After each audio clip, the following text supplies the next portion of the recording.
Pemirsa, skuad Garuda unjuk gigi tak gentar melawan juara dunia Argentina. Asnawi dan kawan-kawan bermain solid untuk merepotkan anak asuh Lionel Scaloni. Ini menjadi langkah awal dari revolusi sepak bola Indonesia dalam jangka panjang. Lalu mampukah PSSI merealisasikan blueprint Garuda mendunia di 2045? Berikut apa kata fakta.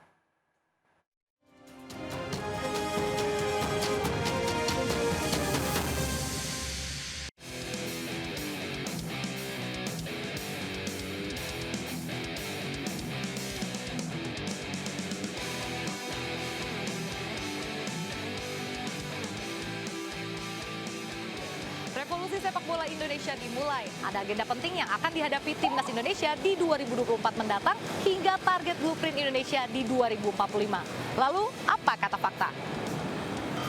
Gebrakan pertama dibuat oleh Ketua Umum PSSI Erick Thohir. Tak tanggung-tanggung, skuad Garuda yang berada di posisi 149 FIFA ranking dihadapkan dengan tim terkuat di dunia saat ini, Argentina. Mental Asnawi dan kawan-kawan akan dihadapkan dengan kekuatan Rodrigo de Paul CS yang merupakan juara Piala Dunia. Sebelumnya, anak-anak asuh Shin Tae-yong ini telah langsung diuji dengan berhadapan dengan lawan tangguh Palestina yang berada di urutan 93 FIFA ranking.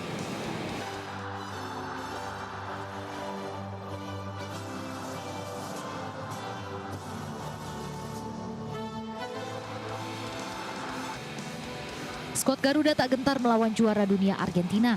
Rapatnya pertahanan Asnawi dan kawan-kawan merepotkan penyerang Manchester City Julian Alvarez hingga pemain muda Manchester United Garnacho.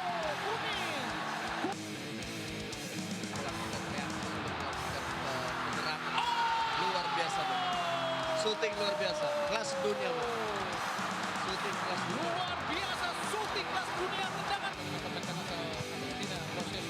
Gol Albi Celeste pun baru tercipta melalui sepakan spekulatif dan skema bola mati. Tim Argentina melalui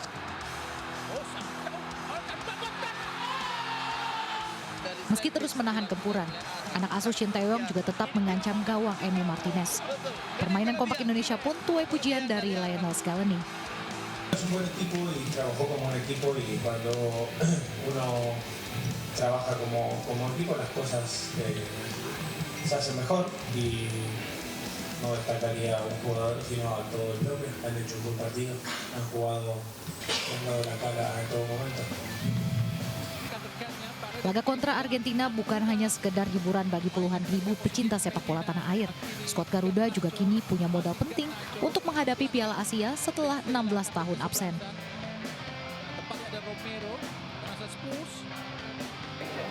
Piala Asia 2023 kick-off di Januari 2024 di Qatar, yang mana Indonesia tergabung dalam grup berat grup D. Skuad Garuda akan berhadapan dengan Raja Piala Asia, yakni Jepang, yang pernah 4 kali menjuarai Piala Asia.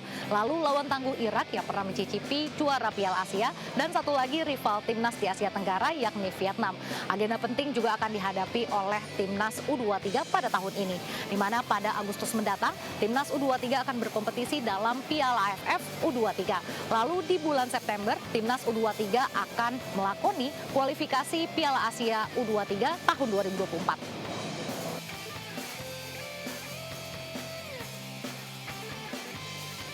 Lalu dari pertandingan Indonesia melawan Argentina nih, sebelumnya juga sudah ada pertandingan melawan Palestina. Apakah ini memang sangat dibutuhkan untuk melatih mental timnas Indonesia? Jelas sangat baik sekali ya untuk melatih bagaimana mereka punya mental sebagai seorang pemain sepak bola. Mau nggak mau nanti di Piala Asia 2023 Januari nanti, mereka kan harus menghadapi tim-tim yang sebetulnya level dunianya nggak terlalu jauh. Kita ketemu Jepang, kita ketemu Irak. Akan ada evaluasi dan apa-apa aja nih yang harus dilakukan oleh tim nasional Indonesia untuk bisa menjaga level atau bisa meningkatkan level untuk bisa bersaing di Piala Asia nanti. Bung Wahai, kalau kita lihat bagaimana sih pemain Indonesia kualitasnya dan juga permainan mereka saat ini? Kita mau membandingkan dengan pertama kali Shin Tae-yong memegang timnas, jelas perubahannya sangat banyak sekali ya. Karena salah satu contoh aja, bagaimana dulu timnas kita atau pemain kita itu sulit sekali bermain maksimal selama 90 menit. Pemain-pemain yang bermain di Eropa itu kan memiliki level yang di atas pemain-pemain kita. Dan pemain-pemain kita mau nggak mau itu harus berusaha meningkatkan levelnya Revolusi sepak bola Indonesia ditargetkan hingga jangka panjang. PSSI telah mencanangkan blueprint 2045. Dalam cetak biru bertajuk Garuda Mendunia tersebut, timnas Indonesia ditargetkan akan berada pada urutan 45 pada tahun 2045. PSSI juga memasang target di tiap kategori usia. U17 ditargetkan lolos pada Piala Dunia 2031, sementara U20 ditargetkan lolos pada Piala Dunia 2033, Olimpiade 2036, dan juga Piala Dunia 2038. Indonesia juga diharapkan dapat menjadi tuan rumah Piala Dunia pada tahun 2040-an. PSSI menyebut target tersebut realistis apabila semua tahapan dijalankan sesuai rencana. Tahun 2023 akan menjadi tahun pemulihan, sementara tahun 2024 akan menjadi tahun pengembangan, dan di tahun 2034 akan menjadi tahun peningkatan, hingga dari sana 10 tahun ke depannya, yaitu pada tahun 2045 akan menjadi tahun keemasan bagi sepak bola Indonesia. Kita meningkatkan moral bertanding kita, mental nyali bertanding kita, dan juga dunia tidak meremehkan industri sepak bola di Indonesia. Itu yang kita tujuan.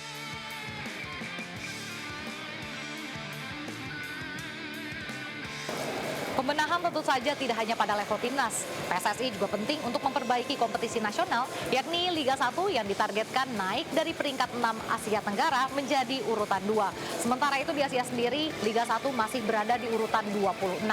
Pada tahun 2024 mendatang, diharapkan Liga 1 sudah menggunakan Video Assistant Referee atau VAR, serta meningkatkan kualitas wasit untuk meningkatkan kualitas liga. Untuk kebijakan pemain asing akan mengikuti arahan dari AFC, yaitu 5+1 atau 5 pemain asing dan 1 pemain Asia. Serta setiap klub diharapkan untuk memiliki standar level permainan, dan yang tidak kalah penting adalah keuangan yang sehat. Mantan Kapten Timnas Indonesia Firman Utina menyebut, sepak bola Indonesia telah bergerak ke arah yang lebih baik dibanding di eranya. Kalau saya lihat sih sekarang ini lebih ketat ya. Pengurus PSSI sekarang kelihatan lebih serius untuk membangun sepak bola, dan kita baru-baru ini telah dihadiahi SEA Games.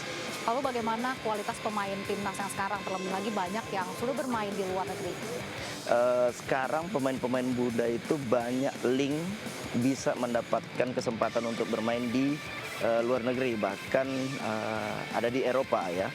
Ini sangat baik. Zaman kami dulu sedikit untuk mendapatkan link bisa bermain di luar negeri. Hal positif ini, hal positif yang mereka ambil di luar bisa bawa ke dalam tim, dan kita lihat tim nasional kita makin baik, makin kompak. Ada 50-50 ya, ada pemain-pemain muda dan pemain senior juga. Melihat dari manajemen yang sekarang, kualitas pemain dan lain-lainnya, apa saja sih yang masih harus dibenahi mungkin?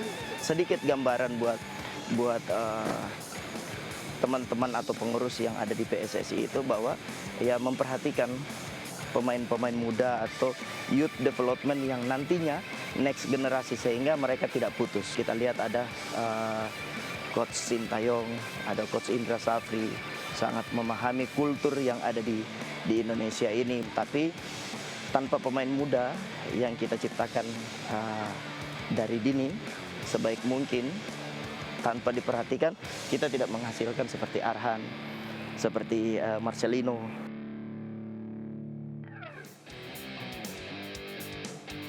Lalu apakah blueprint yang ditargetkan PSSI ini realistis? Sangat realistis ya, karena melihat bahwa pengalaman yang kemudian PSSI ini bisa menyimpulkan sepak bola Indonesia. Lalu apa ada kritikan untuk blueprint PSSI ini? Kritik tentu ada, karena untuk bicara untuk roadmap ke depan, ini perlu tantangan yang luar biasa. Kita melihat Argentina, dia punya roadmap, Jepang dia punya roadmap. Nah, Indonesia ini saya melihat masih ada miskinnya dalam tanda petik soal riset sepak bola. Dari FAPSI sendiri kan memiliki roadmap-nya sendiri. Apakah ini ada yang berbeda dengan blueprint yang dimiliki PSSI? Hampir ada kemiripan dengan apa yang kita tulis ya, buku dalam Revolusi Sepak Bola. Roadmap ini sekarang dilihat dari FAPSI sendiri bahwa memang harus ada namanya pembinaan talenta muda. Dan kedua, ketika mencari bibit-bibit pemain sepak bola itu jangan terjebak pada wilayah yang sudah biasa. Cari yang memang di luar itu. Dan banyak pemain kayak Arhan, baik pemangku alam ini usianya lagi dalam usia keemasan. Kalau kemudian Piala Dunia 2006 tambah 4 tahun, 2030, ini lebih matang lagi. Nah tentu kalau ini betul-betul digembleng dan tetap dipercayakan kepada Sintayong ya, saat ini saya menurut Sintayong mempunyai langkah-langkah yang luar biasa. Saya rasa jawaban blueprint ini yang dibikin oleh PSSI ini sendiri. Apa yang dicanangkan blueprint Garuda Mendunia memang berat untuk dicapai. Namun faktanya langkah awal telah dimulai, namun perlu konsistensi untuk memajukan sepak bola Indonesia. Saya Reza Nadia dan Rian Kaputra serta juru kamera Muhammad Faisal. Sampai jumpa di Apa Kata Fakta selanjutnya.